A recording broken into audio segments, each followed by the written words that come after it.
വാനനിരീക്ഷകർ എക്കാലവും കാത്തിരിക്കുന്ന ആകാശ പ്രതിഭാസമാണ് ഗ്രഹണങ്ങൾ. ഇതിലേറ്റവും മനോഹരമായ ഒന്നാണ് സൂര്യഗ്രഹണം. സമ്പൂർണ്ണ സൂര്യഗ്രഹണം ആണെങ്കിൽ നട്ടുച്ച പോലും കുറ്റാക്കൂരിട്ടായി തോന്നും. അരനൂറ്റാണ്ടിനിടയിലെ ഏറ്റവും വലിയ ദൈർഘ്യമേറിയ സൂര്യഗ്രഹണമാണ് ഈ വർഷം ഏപ്രിലിൽ നടന്നത്. സൂര്യനും ഭൂമിക്കുമിടയിൽ വരുന്ന ചന്ദ്രബിംബം സൂര്യബിംബത്തെ പൂർണ്ണമായോ ഭാഗികമായോ മറയ്ക്കുന്നതാണ് സൂര്യഗ്രഹണം. ഈ സമയം കാത്തിരിക്കുന്ന നിരവധി ശാസ്ത്രജ്ഞന്മാരുണ്ട്. ചന്ദ്രന്റെ മറ പിടിച്ച് സൂര്യന്റെ പ്രഭാവലയത്തെക്കുറിച്ചുള്ള പഠനമാണ് ലക്ഷ്യം. എന്നാൽ കുറച്ച് സമയം മാത്രം കിട്ടുന്നു എന്നതാണ് ഇതിൽ നേരിടുന്ന ഏറ്റവും വലിയ വെല്ലുവിളിയും. എന്നാൽ സൂര്യനെക്കുറിച്ച് പഠിക്കണമെന്ന് ചിന്തിക്കുമ്പോഴൊക്കെ കൃത്രിമ സൂര്യഗ്രഹണം ഉണ്ടാക്കാൻ കഴിഞ്ഞാലോ? അത്തരത്തിലൊരു ബഹിരാകാശ പദ്ധതിയാണ് നമ്മുടെ ISRO വിജയകരമായി പൂർത്തീകരിച്ചത്. ചന്ദ്രയാൻ 3ന്റെ വിജയത്തിന് ശേഷം ഇന്ത്യൻ ബഹിരാകാശ പദ്ധതികളിൽ വൻ മാറ്റങ്ങളാണ് സംഭവിച്ചത്. ആദ്യത്തെ L1ലും ആ വിജയത്തിൻ്റെ ഊർജ്ജം തുടർന്നു.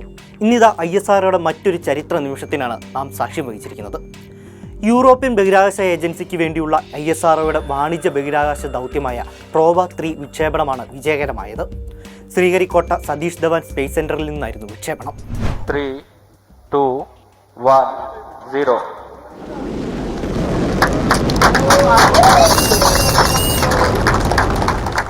ഒക്യുൽറ്റർ, കൊറോണഗ്രാഫ് എന്നീ ഉപഗ്രഹങ്ങളാണ് ISROയുടെ PSLV ഭ്രമണപഥത്തിൽ എത്തിച്ചിരിക്കുന്നത്. സൗര പര്യവേക്ഷണത്തിനായാണ് യൂറോപ്യൻ ബഹിരാകാശ ഏജൻസിയുടെ 2 പേടകങ്ങളെ ഒരേ സമയം ISRO വിക്ഷേപിച്ചത്. സൂര്യൻ്റെ ഏറ്റവും ചൂടേറിയവും പുറമേയുള്ള പ്രഭാവലയമായ കൊറോണ പാളിയെപ്പറ്റിയുള്ള പഠനം ലക്ഷ്യമാക്കിയുള്ളതാണ് പ്രോബ 3 ദൗത്യം. ISROയുടെ കൊമേഴ്സ്യൽ വിഭാഗമായ ന്യൂ സ്പേസ് ഇന്ത്യ ലിമിറ്റഡും യൂറോപ്യൻ സ്പേസ് ഏജൻസിയും സഹകരിച്ചാണ് പ്രോബ 3 ദൗത്യം നയിക്കുന്നത്.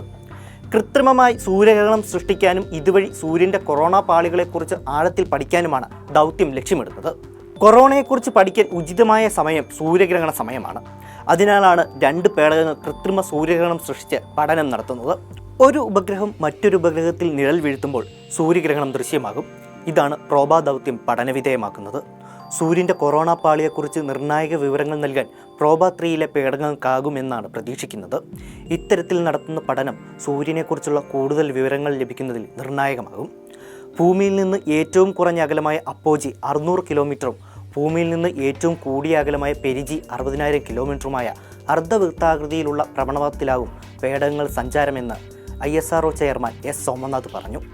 ഇത്രയും ദൂരത്തിൽ അർദ്ധവൃത്താകൃതിയിലുള്ള ഭ്രമണപഥത്തിലേക്ക് PSLV ആദ്യമായിട്ടാണ് ഉപഗ്രഹം എത്തിക്കുന്നതെന്ന് ISRO വാണിജ്യ വിഭാഗം NSILൻ്റെ ചെയർമാനും MDയുമായ D. രാധാകൃഷ്ണൻ പറഞ്ഞു.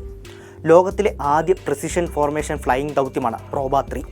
ഏകദേശം 1680 കോടി രൂപയാണ് ചെലവ്.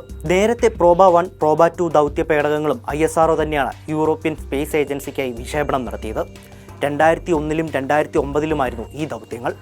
3ാം ദൗത്യത്തിൻ്റെ കാലാവധി 2 വർഷമാണ്. പ്രോബ 3ലെ 2 ഉപഗ്രഹങ്ങൾക്കും കൂടി 550 കിലോഗ്രാമാണ് ഭാരം. അതേസമയം പ്രോബയുടെ വിജയത്തിന് പിന്നാലെ ഇന്ത്യ സ്പെയ്ഡെക്സ് സാങ്കേതികവിദ്യ പരീക്ഷിക്കാൻ സജ്ജമായി എന്ന് ISRO മേധാവി S. സോമനാഥ് വെളിപ്പെടുത്തി. 2 വ്യത്യസ്ത ഉപഗ്രഹങ്ങൾ വേറെ തന്നെ വിക്ഷേപിച്ച ശേഷം ബഹിരാകാശത്ത് വെച്ച് കൂട്ടിയോജിപ്പിക്കുന്നതാണ് സ്പെയ്ഡെക്സ്. ചാന്ദ്ര പര്യവേക്ഷണമായ ചന്ദ്രയാനിൻ്റെ അടുത്ത ഘട്ടത്തിനും മനുഷ്യനെ ബഹിരാകാശത്തെത്തിക്കുന്ന ഗഗൻയാനും മുതൽക്കൂട്ടാവും സ്പെയ്ഡെക്സ്. ഈ മാസം ഒടുവിലാണ് ISROയുടെ സ്പെയ്ഡെക്സ് പരീക്ഷണ വിക്ഷേപണം.